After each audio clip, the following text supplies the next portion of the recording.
Okay, I want to introduce William Albright. I mentioned him earlier. He reached out to us before our first Tech Inclusion conference and actually reached out as a volunteer. Very excited to have him as a volunteer, and he also requested ASL interpretation, which kind of led us into really understanding how to better include people with that are deaf in our conversations. And since then, William and I had this really fantastic conversation about what we could do to really move the conversation forward, specifically for deaf people in tech.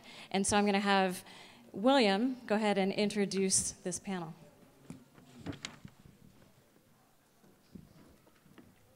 Well, thank you, Melinda. I've got a wonderful different conference for today, and I've gone to lots of different conferences in the Bay Area, and we've all had great conversation. So with Melinda's and Model View Culture, she's with Tech Inclusion, and I've enjoyed going to those conferences and doing those conversations. But when we're talking about all kinds of things that need accommodation, be it for disability or gender neutral or other kinds of accommodations made, they always seem to forget deaf people on the list. So I'm glad to see that the product of our conversation is truly happening with us today. I'm going to be introducing Bobby Cox. He's a really good friend of mine. He's going to be the moderator for the day, and I'm going to be leaving the stage. Take it away, Bobby. Thank you, William. Hello, everyone. My name is Bobby Cox. I'm going to be moderating this panel today on Deaf in Tech. And just to make sure that the flow of the questions and the conversation's moving along smoothly. I'm actually from the state of Washington, but I work at UC Berkeley as a software engineer, work with a great team, great group of people there. In terms of my background, I love technology, grew up loving it, grew up in the computer world ever since I was a kid, I feel like. And now I'm very much immersed in LED technology, light sculptures, and a lot of different technologies related with that. I love music, so the idea of combining light with music is really intriguing to me. That's my passion, so I'm very excited to introduce this fine group of people. Ian, go ahead and introduce yourself. Hello, I'm Ian. I grew up hard of hearing in the mainstream world, and I learned sign language later. And for me, entering into the deaf community was something that I'd wish had happened sooner when I was younger. But regardless, I've been working in tech for the last few years, 4 years specifically, in San Francisco. And every day I work speaking and writing, and sometimes I use interpreters. I use many communication strategies, and I'm all over the map, I guess you could say. So I'm interested in seeing how the deaf visibility. It's interesting to see us all come together, and I'm interested to see your reaction because, especially since all of us will be up here presenting on stage in American Sign Language, it's going to make our invisible disability visible to you all. Thank you, Ian. Hi, my name is Odulare, and I am deaf. I'm a software engineer. I'm working at Hewlett-Packard, Hewlett-Packard Enterprise in the Sacramento area. I was born hard of hearing in Nigeria. While there, I didn't know that I was deaf. I mean, I sort of thought I was hard of hearing because I spoke Yoruba, my first language. Then when I moved to the US, I was 5 years old, and that's when I was diagnosed as being hard of hearing, and that's when I started to develop my deaf identity. I did that at an early age. I grew up speaking at home, but in school, I transitioned into using sign language in a deaf program. I've always been in mainstream classes, and in college, I went to Northeastern University in Boston, and I graduated with my Bachelor's of Science in Computer Science. And I went on for a Master's in Computer Science, and I've been involved with computers since I was in elementary school. I was exposed very early in life, especially programming, and I would win awards every year. So I was good with the computer. and I started to take courses, and my goal was to work in the computer science industry, and I have been for quite a while. I am married, I have a dog, I don't have any kids yet, but we're in the process of adopting a deaf child, and we hope to have one soon in the future. Thank you, Dare. Alan? Hi, my name is Alan, and I was born here in the U.S. I grew up in San Leandro, and so I'm a local Bay Area folk. I went to a public school mainstream program, an oral program, as I was growing up. My parents wanted me to speak first. I really wanted to learn sign language, and when I was 17, I started to learn to sign and have been signing ever since. I went to mainstream programs in the public schools all my education career, and I worked as a software engineer on the back end mostly, and the company is CGID. And I worked, well, my experience at work varied. Should I start? I'm having a hard time getting this all organized. That's okay. You can talk about your experience being deaf at work. Okay, being deaf at work. Well, definitely. My work provided an interpreter, sometimes, not always. And boy, my mind has just gone blank. That's okay. We'll come back. Yeah, okay. I did not have computer science courses or a degree in computer science. I decided I wanted to learn and have a changing career. So that was it. Before, I had majored in biology and moved over to computer science. And I'm working. I'll move on now. That's great. That's it, okay. Thank you. Joe? Thank you. Can everyone hear me okay? Yeah? Okay. I am originally from New York. I went to the Cleary School for the Deaf. I lost most of my hearing when I was little. I went to a deaf school for about 2.5, 3 years where I learned ASL. And my father is Latino and is very, sometimes Latino culture is, could be a little bit heteronormative and doesn't believe in people with differences. And unfortunately, he pushed me into a mainstream school, trying to force me to be quote unquote normal. And I had a lot of difficulties adapting. I was essentially thrown into the deep end of the pool. I had a therapist. I would work in front of a mirror by myself and try to make sure that I looked normal to impress him. I am the first in my family to go to college. I went to Stanford University undergrad, where I studied energy systems engineering. I started a company called StartX, which is an accelerator for Stanford startups. We grew from 10 startups to well over 300 in the program. I was a bilingual mathematics teacher at Richmond High School. Is everyone familiar with Richmond? So-so? I taught bilingual algebra, geometry, statistics, and probability at Richmond High. My largest classroom was 55 students. All of them would talk behind my back all of the time. I loved my students, and I connected with them on so many different levels. It's crazy to see what kids will do to support somebody who is very open about their differences. And I was able to connect with my students in so many different ways. I currently run a venture capital fund focused on education technology, and I am a software engineer as well.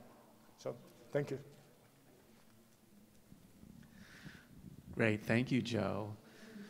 Wow, as you can tell, we have a diverse set of experiences up here, different schooling, different experiences, different upbringing. There's really no one way to be deaf. Everybody has a different experience, and this is quite common.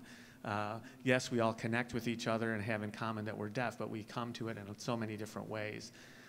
Can you talk about your experiences growing up and how your deafness contributed to that, and what ways your deafness, it being in the tech world, has benefited from you being deaf? Have any thoughts about that? Well, very young, I think, connecting to the net was really important for me, where I could be able to be with my peers, where I didn't have to struggle to communicate with them. I didn't have to struggle to lip read them. I wasn't the stranger out, I wasn't the lonely kid, so I could connect in early, and I never had to stop that. And I think that's an important way to start the conversation, and that's the tech world to me, and a very big gift to me. Right, and networking, the internet has really had such a huge impact on our community. I think all of us maybe can look back to a day, when 9/11 happened. Everybody has their 9/11 memory. They know where they were. I think the rest of us can say we know where we were when the internet got started. The internet helped us to connect with people who are far from us.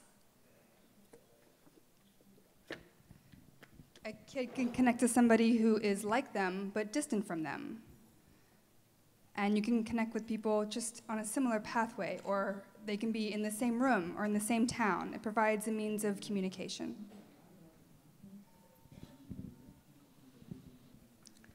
I know that well, personally. I didn't speak, well, I don't rely on speech. I do speak sometimes to accommodate another person. I will do that if that will work best, though my primary language is American Sign Language. And I feel that trying to accommodate myself could mean speaking, writing, drawing. That was my connection. And this is all through college, and that's one of the reasons I got interested in networking, connecting people with people, connecting, networking in that regard. And it allows you, when you're on the net, to be more flexible, to use different technologies with different communities that you can hook together and come up with various ideas and make things together. So that is one thing that I could say that technology has contributed to my community. When I was growing up, there were an awful lot of people who told me, "You're very perceptive." I guess I noticed things that other people didn't notice. And I felt as I was growing up, this makes me special. But actually, it's more of a deaf perspective on this. Deaf people need to gather more information visually through their eyes. They need to take in information and see things. And maybe people who can hear take things for granted when they hear it and they don't have to rely on it. So in the company where I work, we have hearing people there who can benefit from us who have deaf eyes and see things to a degree that they can't, and see things that they don't notice.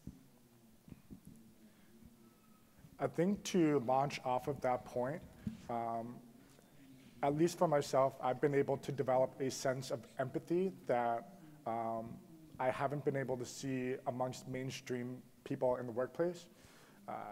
Even though I can't hear well, I'm able to listen. And I think there's a distinction there, able to fundamentally listen to what people are saying, even if they're not saying it, is kind of what he was saying.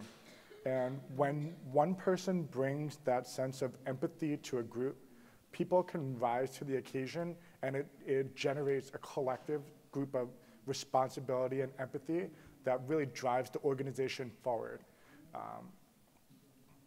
I don't know if I'm speaking too fast.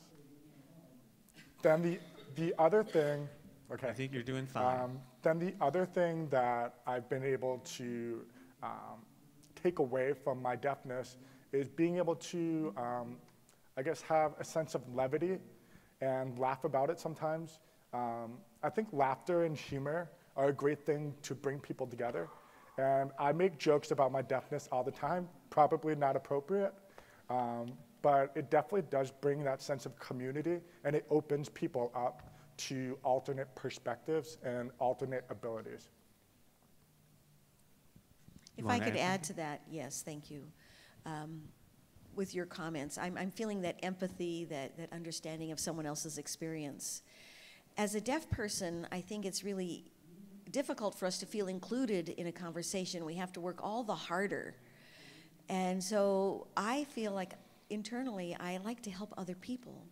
If I have a coworker who doesn't understand, I'm more than willing to help them. And I feel that that's another skill that I have as a deaf person. I think that's beneficial for me to be a contributing member to a team. That's a great point. Alex Wu wrote a very good article on the web called The Establishment. And he was saying, deaf people don't need a communication tool. It's the other people that need a communication tool. So I wanted to share that with you. I don't know what you panelists have in terms of thoughts on that quote. Let me just share some of this. He was saying, deaf people are viewed as a liability in terms of communication, when in reality, we're the experts. So I'm curious, what do you all think of that quote? I think also related to the idea that for a lot of us, access is not only about something special. So requesting interpreters at work, yes, we'll need to do that, but most of the time communication is as a team, doing something that you can do to show what access that you have. If you have email, you have other communication tools. Those might be better than requesting services. It's something new to the company. It might also be something new and useful for the entire team. It encourages people to use the process themselves in that development and agree to that use. And it makes everyone on the team improve their communication, so it benefits all. That makes sense. You know, my take on that quote is, growing up, I was in Boston, Massachusetts, and not far from there was Cape Cod and other islands. And I'm not sure if you all are familiar with Martha's Vineyard. And at some point in history, everyone on that island used sign language, whether they were deaf or not. There was no need for an interpreter on the island because everybody used sign language there. I mean, that was just another way of communicating, and it was effective. And I think now some people think it's easier and more effective to speak, but I want to confront things at work, you know, and it takes a lot more skills to do that. There was a book that I read that talked about an idea, if I was to go out internationally, say, to see people who use a different language, and if a hearing person was to go to the exact same place, I would have an easier time communicating with them than a hearing person could, because we're so used to adapting and conforming and changing. Alan, do you have something to add? Well, I agree. Yeah. How can I say more? I agree because we make the effort. We make the effort to communicate. And it's as Joe said, you know, your father wanted you to fit in, and sometimes that could be a very negative association, but we can turn it into a positive one if we think about we fit other people. You know, we make the fit in our communication. We're the ones who will figure out what is the most, what is the lowest common denominator. You know, we'll come to that level for them, whether it's trying to speak or gesture or write on paper, we'll make the fit. And we do it every day. That's right, every day. Sometimes we have to put in systems to better structure team meetings and team communication so that we can anticipate what is going to be spoken about and also be able to have something to go back to. Oftentimes team meetings will be very ad hoc. There's no note-taking system. It's very, very verbal or oral. When I joined the company that I'm currently at, we write an agenda before we go to the meeting.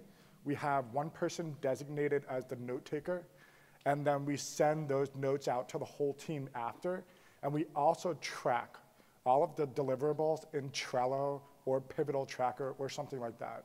So using tools out there to better support and ensure that people are accountable is something that's been really helpful for me.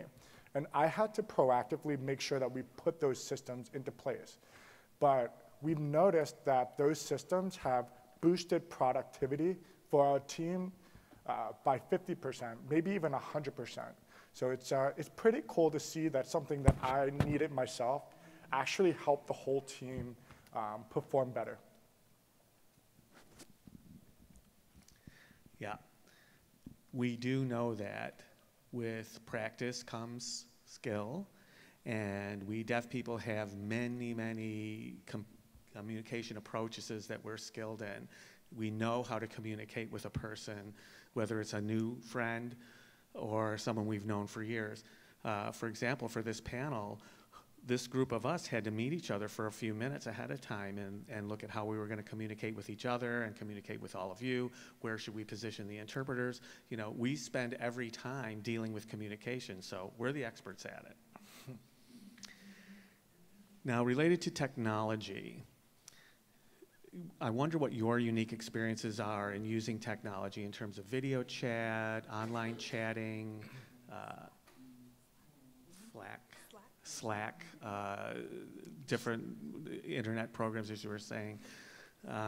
What tools do you find help you and other deaf people to succeed in this industry, to succeed with communication or just to succeed with feeling included? Well, there's a list of things that one could do. A few examples, one that Joe mentioned, to set up a system ahead of time, who's going to be the note taker, what the agenda is, plan the meeting times, make these arrangements so they can be accessible, and by that getting interpreters if necessary, and use technology. Most of us use technology. You know, we use it for our chats, like Skype chat. We may not have to be in the same room. We could use that. There's ways to take notes electronically online that way as well. So there's all kinds of things that we could use. The third thing I was thinking of was I started thinking about who needs the access to communication. Well, when there's a meeting at my work, often it's recorded, video recorded, and that might be something to think about. You might want to add a transcript or something, maybe a transcript and captions. I mean, the transcripts are more accessible to people. It might be more helpful, I don't know, maybe to other people, maybe somebody who is blind, or maybe other programmers can read it, but it's there in English, and maybe you don't have an interpreter, or maybe if there's something the interpreter could look at later to be prepared for future meetings. So it's beneficial to us and to hearing people on the team. Those are just some ideas I'll throw out. That's great, the idea of a transcript and making sure you're thinking about communication ahead of time before the meeting and in developing agendas and everything. I completely agree with that. Anyone else? Another tool that's been really helpful is Slack. Oftentimes, so in my office, all of the desks are situated together, and people will talk to each other, they'll say jokes. It's really difficult for me to participate in that. I love telling jokes. Now with Slack, I could send a funny picture of Donald Trump, and I feel included in that conversation. I feel a part of the community when I have a tool like Slack. So that's something that's been really helpful. And also scheduling one-on-one lunches or one-on-one meetings with everybody on the team so I could better build those relationships and build a sense of trust. One person in a large group setting, it's easy to feel lost. But if you have those individual meetings scheduled over time, it's a nice way to really build those relationships and build that sense of cohesiveness in your team. Cool. Yes. And I was thinking about that point, Joe. That's a good point. It's important to have that physical relationship. You know, personally, I like working with the team on a local level, you know, so that we can have face-to-face interactions. I think that's important. And, you know, if the team is close by, I feel more connected to them. I know who they are. I make that personal connection, as you were saying. Thanks for bringing that up. Yeah, now I'm curious, have any of you been paying attention to Google I/O, the developers conference that's been going on this most recent week? I don't know if you've been paying attention, but one example is they've announced a product called Google Home, a great new technology that's going to allow you to speak, and this machine does things for you, like order a pizza or tell you what the weather's going to be. But that's not accessible to a deaf person, because it's going to be reliant on spoken communication. So technology isn't always the answer for us. We have to look at other sort of soft things like the culture and the policies of the workplace. But what sorts of things in the policy and the culture can companies do to encourage acceptance and inclusion of deaf people and people with other disabilities? One thing I really want to see is more encouragement of open APIs. You mentioned Google Home, and that's right. It's not accessible to everyone if you can't hear it, if you can't voice to it. But the theory is there, and the idea is those of us that want to build our own things to connect to it, maybe a sign accessible or a caption accessible thing that might be there. And that might help those of us that aren't able to voice to it. And why does it have to be limited to just voice? And people want to build more, but they need to build more that are accessible to all. And the people who build those things aren't predicting enough. That's exactly it. Who's going to need it and how they're going to use it. Yeah. That's exactly it. So some examples are like exploring different accommodations, like interpreting, promoting a culture of acceptance of diversity, acceptance of diversity no matter who you are, who you're from, what disability you have, or if you don't have a disability, no matter your background, you feel welcome. Perhaps encouraging more people in the workplace to learn sign language. I mean, these could be examples. Right. That's an excellent example. I mean, you can take sign language classes, or you can have training workshops on diversity, the softer skills, talk about various disabilities, have ongoing workshops where you can teach people about various approaches and different points of view. I think that's good.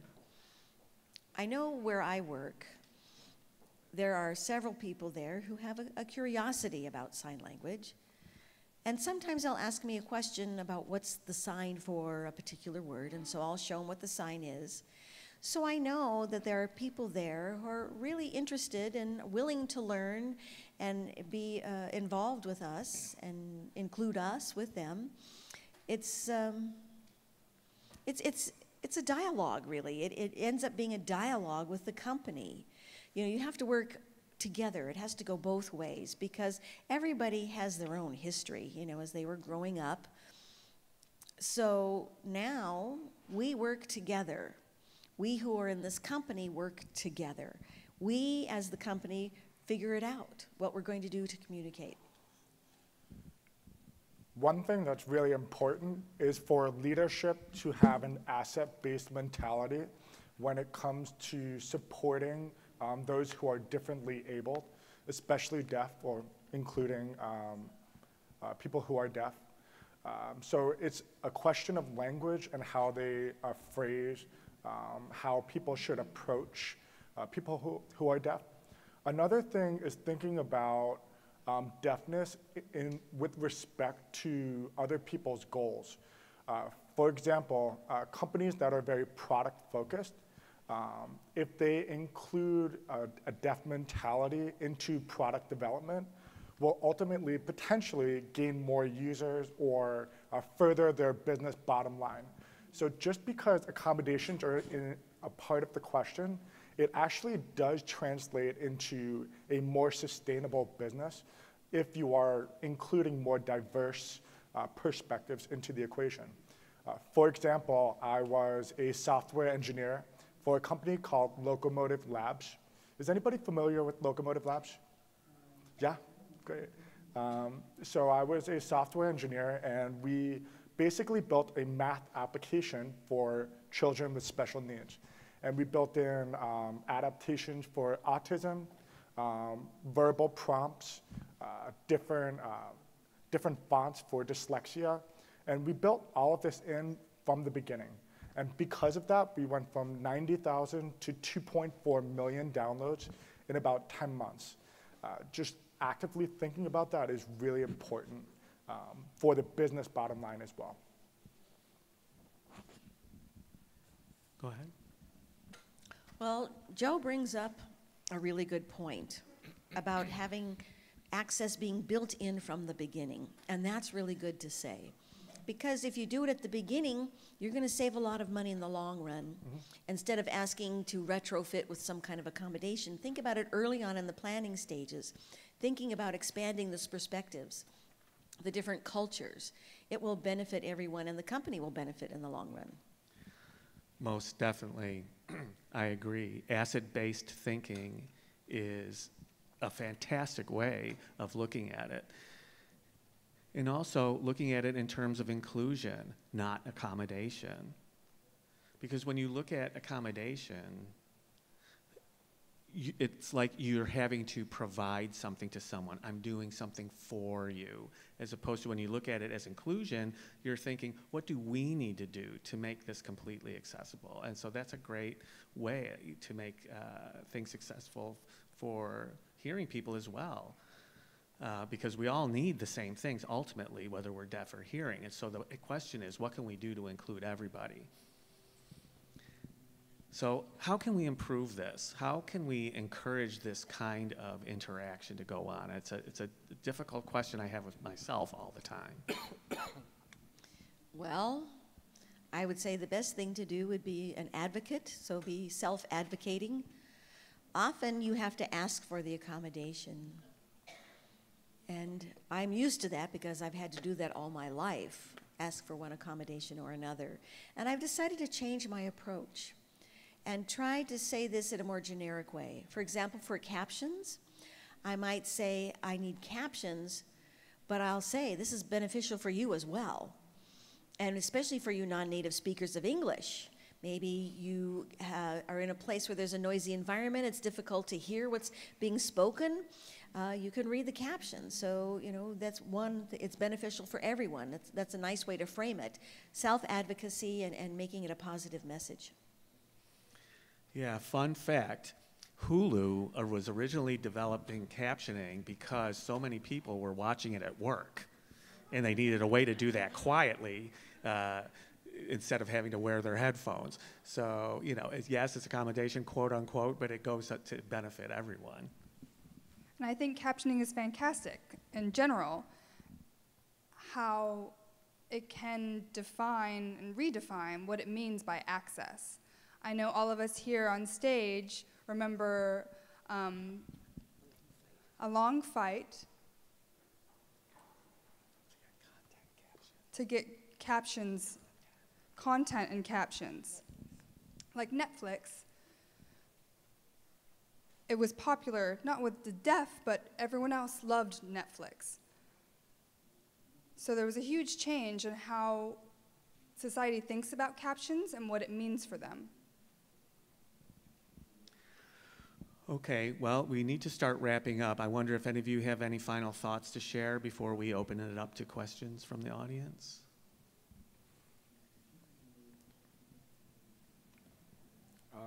Just one thing. I, for the longest time, have never really identified or been part of a community that was deaf.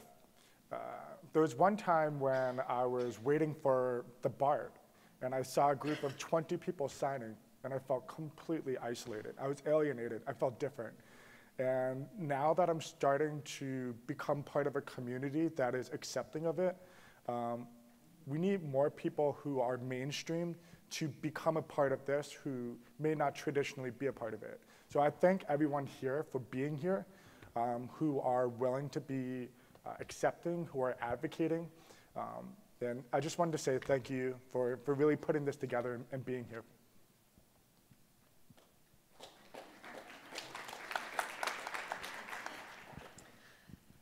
Well, I also would like to thank you for this opportunity to be involved in this conference. I think it's so beneficial. I've had a chance to meet other deaf people who are peers of mine, and I look forward to meeting other people of other disability groups and to learn of their struggles and their approaches.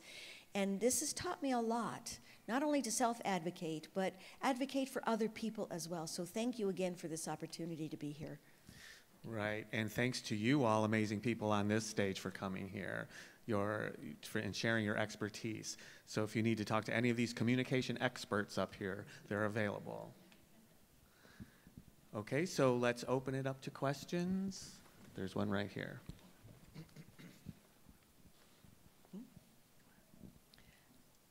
I have a quick comment and then a follow-up question. At work, at the University of California at Berkeley, there are 2 women coworkers, programmers, and while I'm working, I would see the 2 hearing people in the hallway come in and make a brief comment to my boss, you know, and I see them walk by. They're in the office frequently. I don't know anything about them.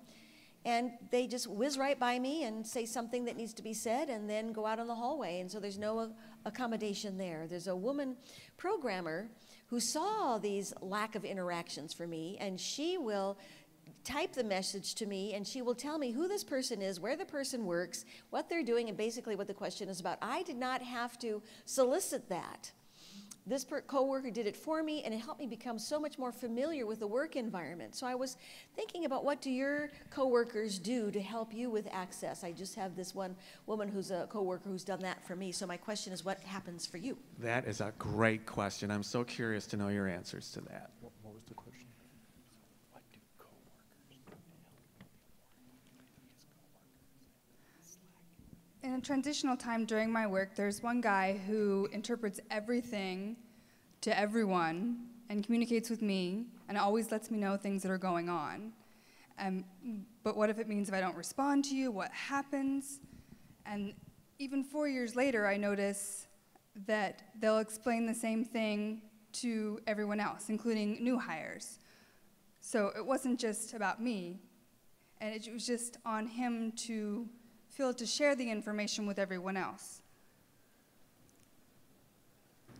And I think if everyone's lucky, it becomes a shared responsibility of members in the organization. Yes, I think shared responsibility is definitely the model that works. Well, my response would be, I own my own company, so I guess I do what you were talking about. And I'm saying that jokingly, of course. There are some things that we do to accommodate. There's a coworker who doesn't know that much sign, and so I guess it's sort of the opposite of what you're talking about. When we have a conversation with somebody, if the person who doesn't sign has a conversation with somebody else and I'm not there, they will catch me up later. If I think back, I was fortunate. My first full-time job, there was already a deaf programmer there before I came into HP. They actually had a number of deaf employees at HP, and so they were used to having interpreters on site. Unfortunately, I came after most of the deaf employees had already left, but many of the employees had training, I guess you could call it. So that was one great thing that my coworkers could do because they were already used to that. Great, thank you. Any other questions out there? Go ahead. I can't tell who was first. You were first. Go ahead. Hi, thanks. My name is Ava, and I'm a software engineer. There's a woman who went through the same engineering program that I did, and she's my mentee, and I was paired up with her randomly. They didn't know that I knew a little bit of ASL, but she is deaf, and I was talking with Sam about this earlier, but she really struggles with self-advocacy. She's very introverted, and I think, the imposter syndrome that comes along with, she's already a junior engineer and a woman in, a male-dominated field, and I can relate to her on the level of being a junior developer and trying to navigate that and trying to advocate for what I need. But I, as an able-bodied person, I don't have the same perspective that she does, and I guess I'm trying to find the best ways to help her advocate for herself as much as possible, and I've tried to, help advocate for her as well. But do you have resources that you recommend for, finding mentorship? And specifically, I feel like in engineering, there's so much to learn, and you have to learn it so quickly. And she misses so much of the conversation because because the job that she was in was really blaming her for their own communication failures, and it was a very toxic environment. Fortunately, I convinced her that she needed to leave, but she's job searching now, and she's very stressed, and she's worried about, you know, are they going to want to, you know, she's been traumatized by this previous job. How can she advocate for herself? How can I help her advocate for herself, and how can I help her get resources that, you know, come from the deaf community and can really speak to that where I can't? One thing that I found very, very valuable is connecting with other deaf developers Right on.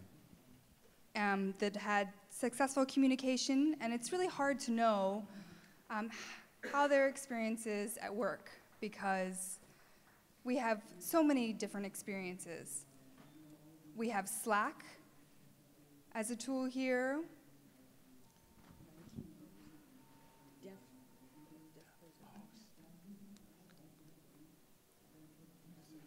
DeafPros.com as well. There's resources there. You can sign up and chat with us during the day or after work. There's that developer community, and I think that's been going on for a couple years now, and it's fantastic. That's a great way to meet other people who can go along with that shared experience. That's so true. Go ahead, Joe. So a couple of statistics. Women who are deaf make about 60% or 67% of the annual salary that men who are deaf actually make. Deaf people generally have differences in levels of confidence or ability to self-advocate. So having a safe environment or a community of people who are like-minded is very important. I definitely identify as someone who struggles advocating for myself. I could have gotten a lot more raises. I should have gotten a lot more raises, but I never advocated for myself until I had a community that pushed me to do so. So having that community is really important, and I really appreciate that. Also, being vulnerable and just listening to her perspective is just being a supportive role is obviously really important as well. But I definitely understand that struggle. Thank you.